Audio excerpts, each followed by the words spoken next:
Welcome to the Deep Dive. We're here to really get into the core ideas from key sources, giving you that essential context you need for complex subjects. And today, oh boy, we are wrestling with a giant. Marshall McLuhan. Yeah, a figure who didn't just, talk about the future of media. He practically wrote the manual for it, didn't he? Decades ago. Absolutely. McLuhan, he was this intellectual provocateur, part poet, part scientist, maybe, burst onto the scene in the 60s. The prophet of the electronic age, they called him. Right. Cryptic sometimes, definitely. Spoke in these memorable, punchy lines, aphorisms.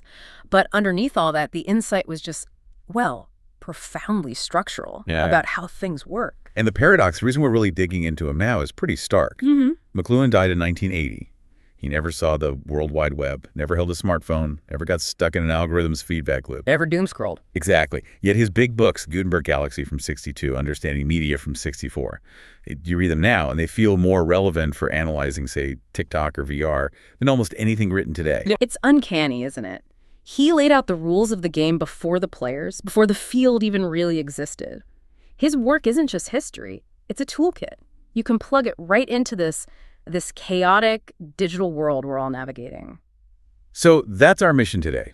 We want to move past just quoting the famous lines, the medium is the message, the stuff you see on T-shirts. Right, but get beyond the sound bites. We need to systematically unpack his actual concepts, his framework, and apply it directly to the way the 21st century is built. And that journey, it really has to start with the big challenge he threw down back then. In the 60s, everyone, academics, politicians, critics, they were obsessed with content. It was in the TV show, right? Or the bias in the news. Precisely. The plot, the morality, the political slant. McLuhan steps in and says, essentially, you're missing the point. That's a distraction. A fatal distraction, he thought. Yeah. The real story, the truly transformative thing, he argued, wasn't the content. It was how the media themselves, the technologies, the forms, how they fundamentally reshape us, our senses, our thinking, our society. Okay, let's unpack that. Because that's the core shift, isn't it? He's saying the tools we make, the things we think we control, they turn around and actually start to remake us from the inside out. Exactly. It's this feedback loop. If we want to understand the impact of, say, the internet, we can't just look at websites. We have to look at the internet itself as a structure. And McLuhan gave us the grammar for that. Which brings us straight to that foundational idea, media as extensions of man. This is bedrock McLuhan, the starting point for everything else. His view was that all human technologies, literally all of them, are prosthetics. They extend some human faculty, physical or mental. So like super simple examples. The simplest. A hammer extends the power of your fist. The wheel extends the foot, letting you move faster, further. Clothing extends the skin, our temperature regulation. And the book. The book is a massive extension of the eye, organizes sight, makes thought visible, repeatable. Okay, but then he takes it much further for the electronic age. Oh, absolutely. That's where it gets really mind-bending. Electronic circuitry, the telegraph wire, the radio wave, the internet cable. He said that's an extension of our central nervous system. Wow. So we're basically wearing our nerves on the outside, globally? In effect, yes, connecting our consciousness across the planet. He even argued language itself is a technology. An outering, he called it. A way of extending our inner thoughts, making consciousness communicable. The implication there is huge. No technology is just a neutral tool then. It's never passive. Never. It's always active. It's a massage, as he later put it. It works on us, changes the organism that uses it. And here's the key bit. Any extension, whether it's your skin or your brain, doesn't just affect that one part. It affects the whole system. How so? It changes the relationship between all our other functions, all our senses. It rebalances the whole human sensorium. So it's not just about doing something better or faster. It's about fundamentally rewiring how we perceive reality. Totally. It's structural. When one sense gets amplified by a new technology like the eye with print, the balance among all the other senses gets rejigged. He called this the change in sense ratios. Sense ratios. Okay, let's spend a second on that. That feels really important. What does that reordering feel like?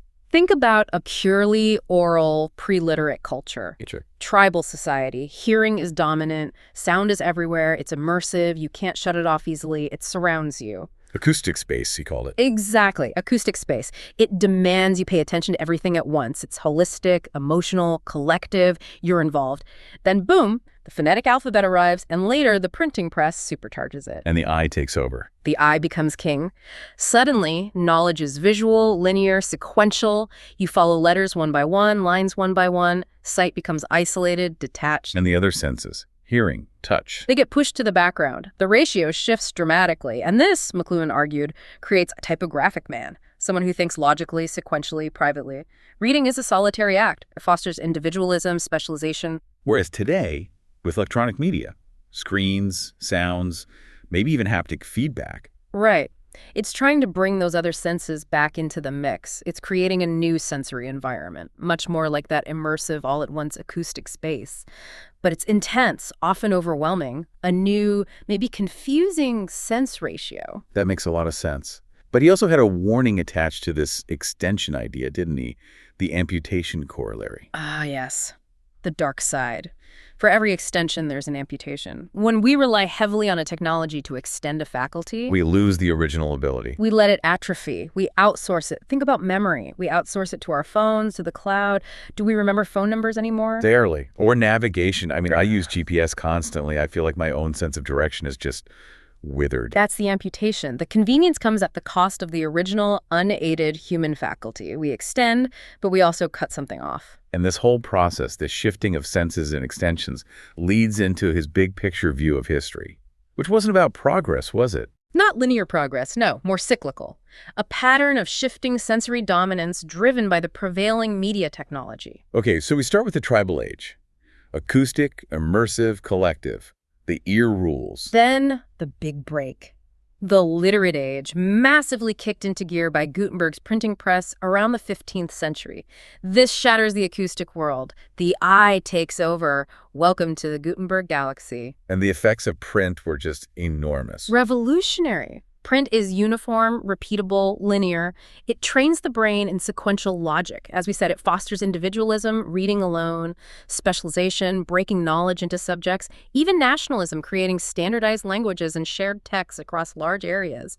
It fragmented that old collective consciousness. Print also kind of fixed knowledge, didn't it? Made Yeah. it stable on the page. Exactly. Before print, knowledge was more fluid, passed orally, maybe changed a bit with each telling. Print locks it down, makes it visual, analyzable. That enabled science, critical thought, but maybe lost some of that holistic, involved feeling. And then comes the big reversal. The prophecy.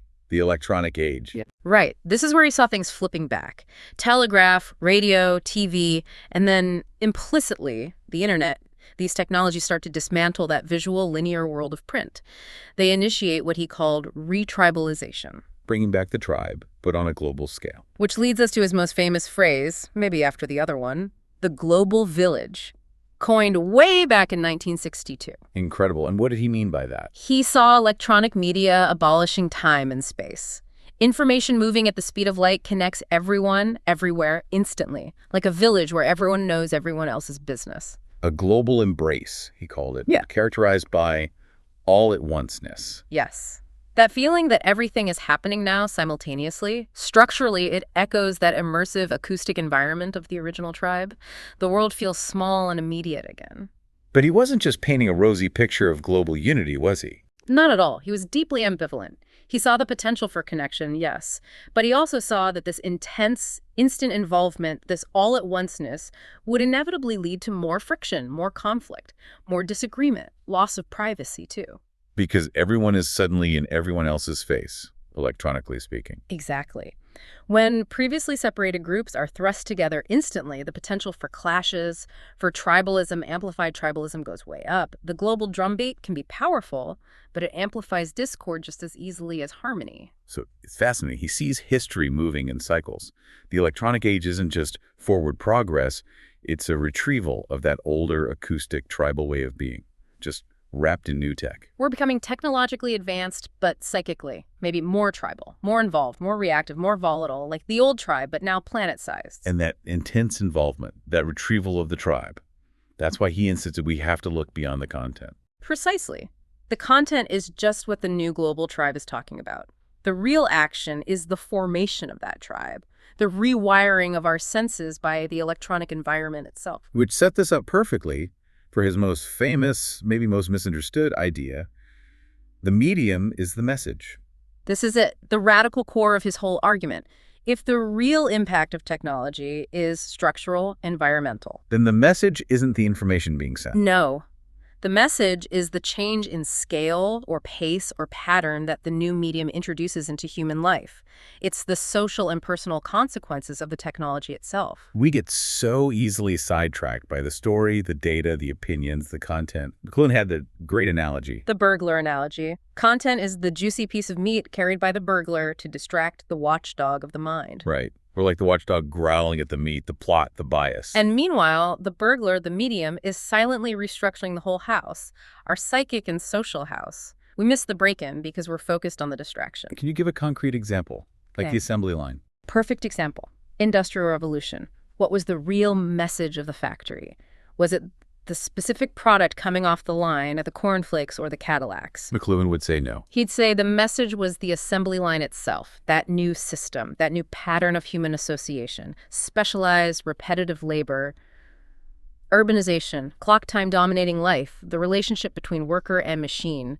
That systemic change was the message, not the cornflakes. That really clarifies it. And the ultimate example he used, the one that completely strips away content. The light bulb. The electric light. It's brilliant because it's a medium with literally zero content in the conventional sense. It doesn't tell you anything. It's just light. Pure information, he called it. Its message isn't delivered through it. Its message is its existence. So the message of the light bulb is? Total environmental transformation. By its very presence, it abolishes the fundamental rhythm of day and night that had governed life forever.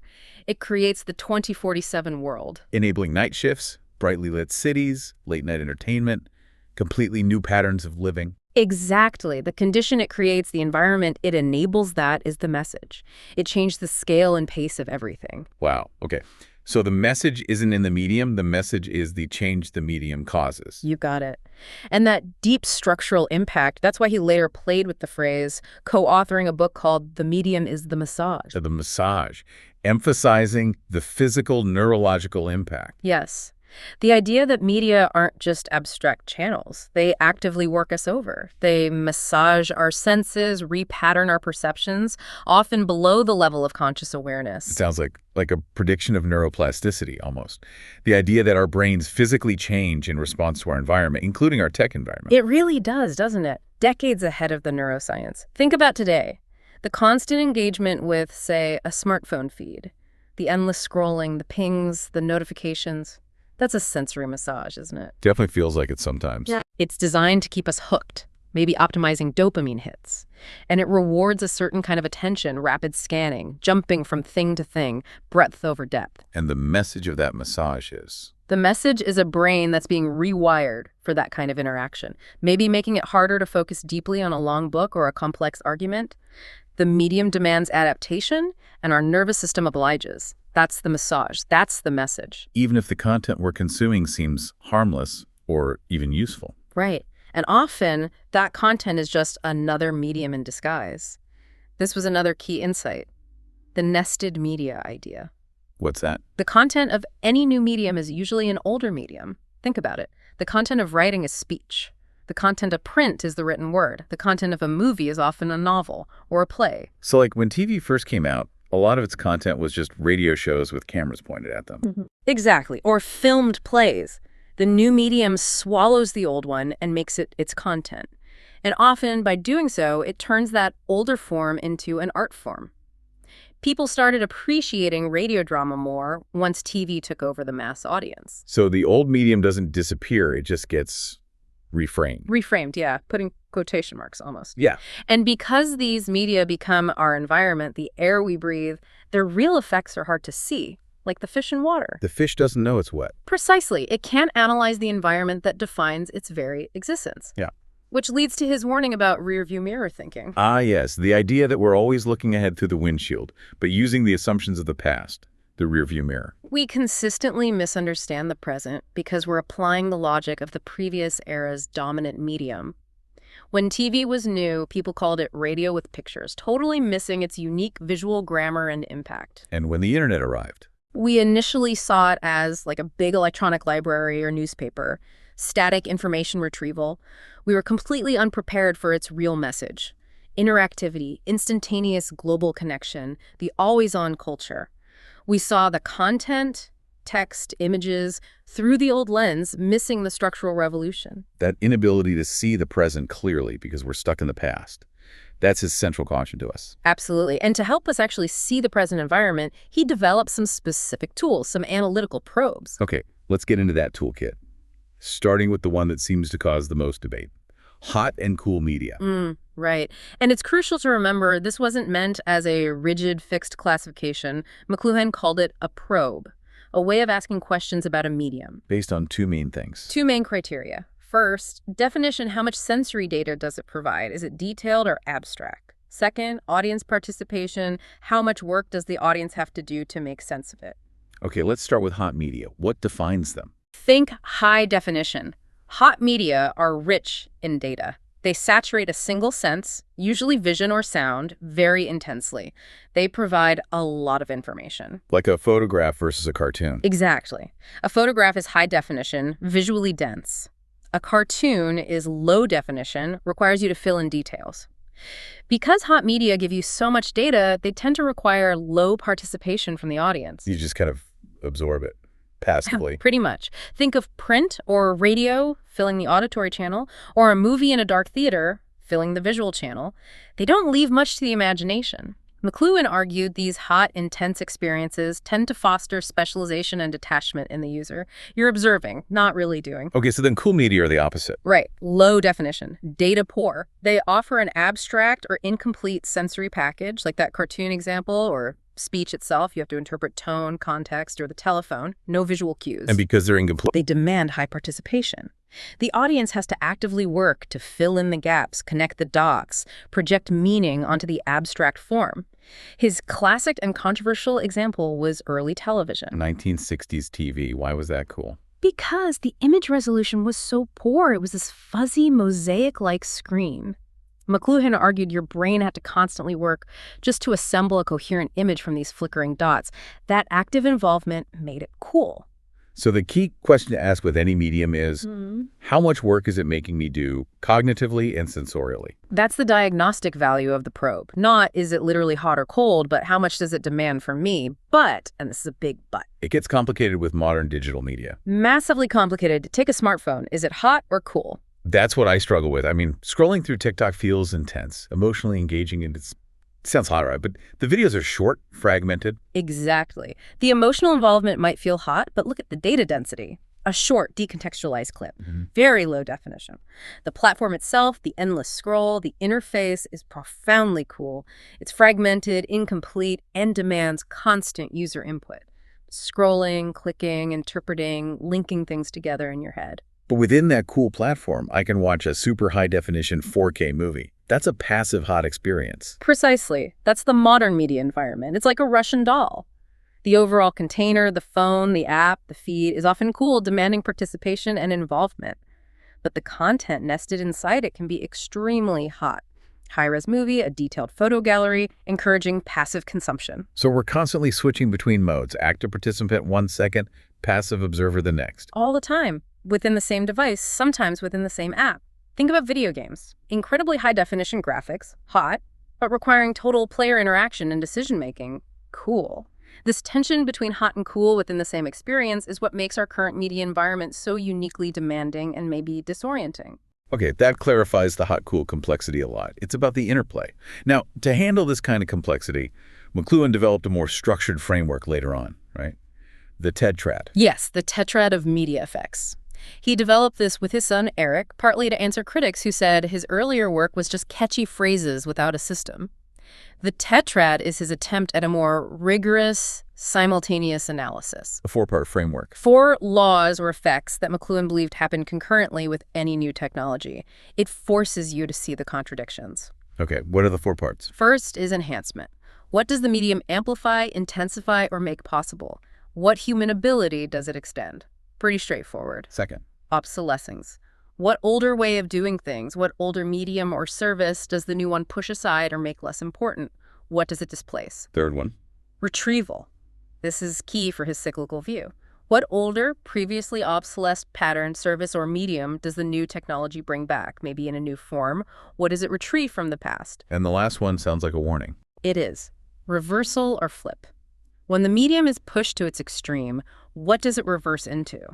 What are its unintended, perhaps opposite consequences when overused or fully realized? Okay, let's try applying it, maybe to radio or the telephone. You mentioned that earlier. Let's stick with the telephone, simpler. Enhancement. Clearly, it enhances instant personal voice communication across distance. Extends the voice and ear. Obsolescence. It makes the telegraph less central for personal messages, diminishes the need for formal letter writing for quick updates, pushes aside slower forms. Retrieval. What does it bring back? Maybe the intimacy and immediacy of direct oral conversation, the sort of thing print culture had suppressed.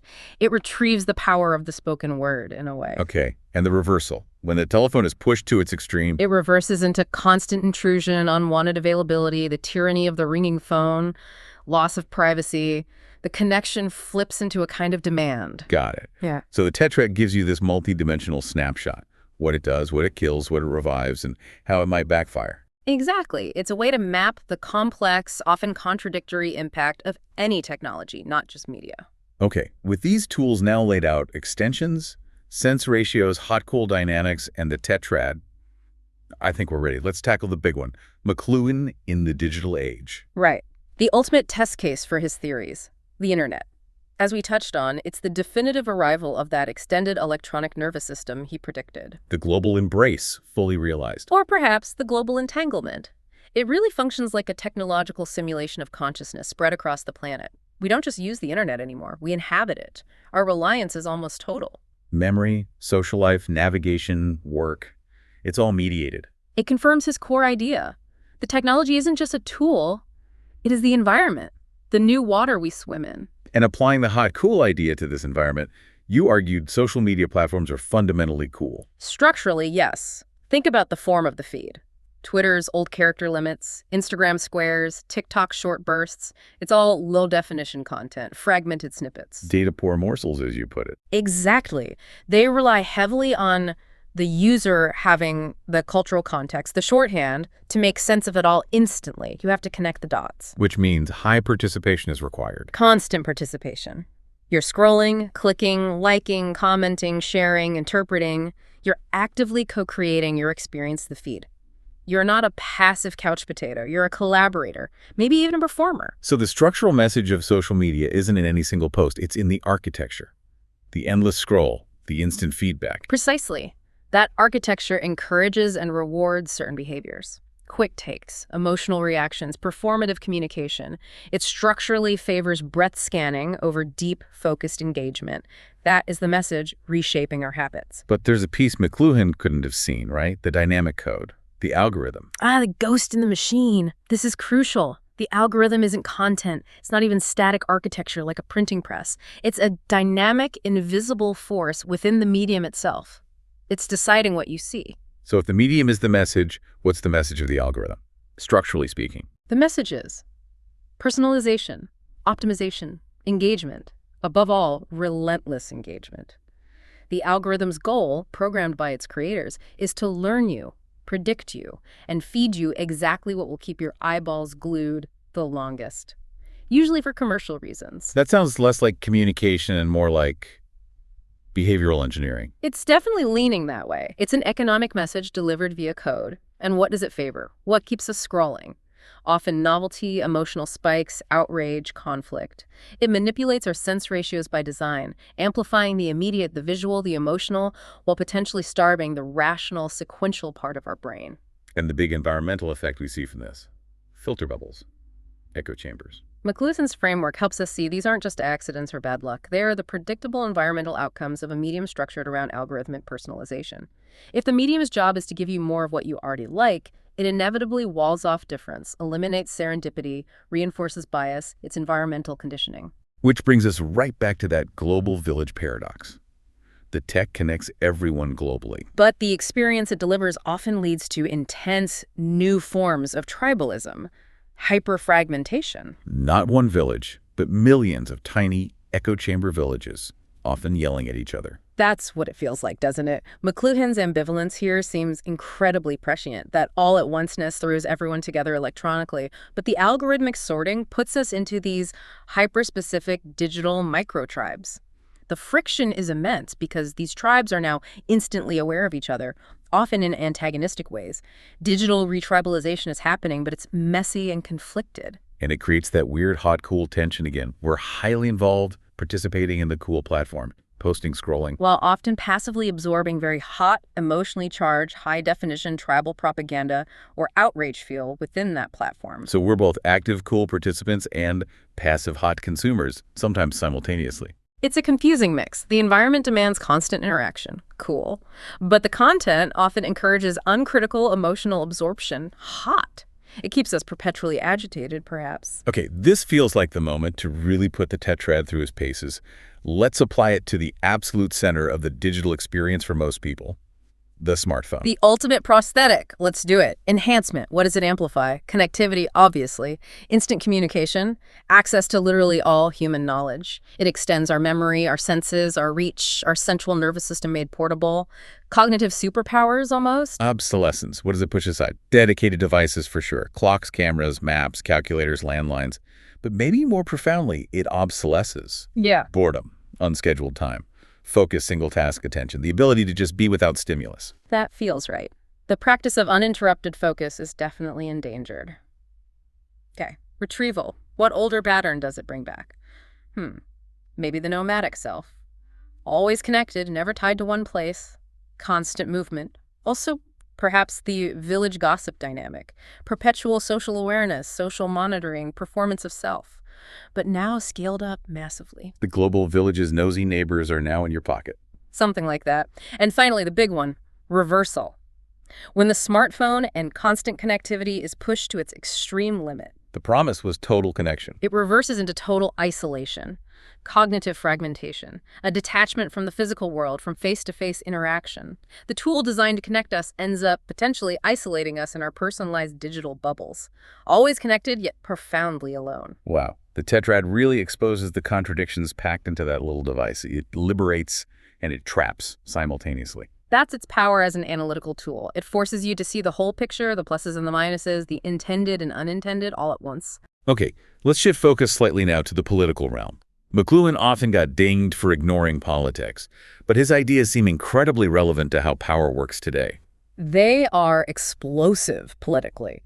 His analysis of the first televised U.S. presidential debate in 1960, Kennedy versus Nixon, is the classic, maybe the first clear demonstration of the medium is the message in politics. Because radio listeners and TV viewers got completely different impressions. Totally different messages from the same event.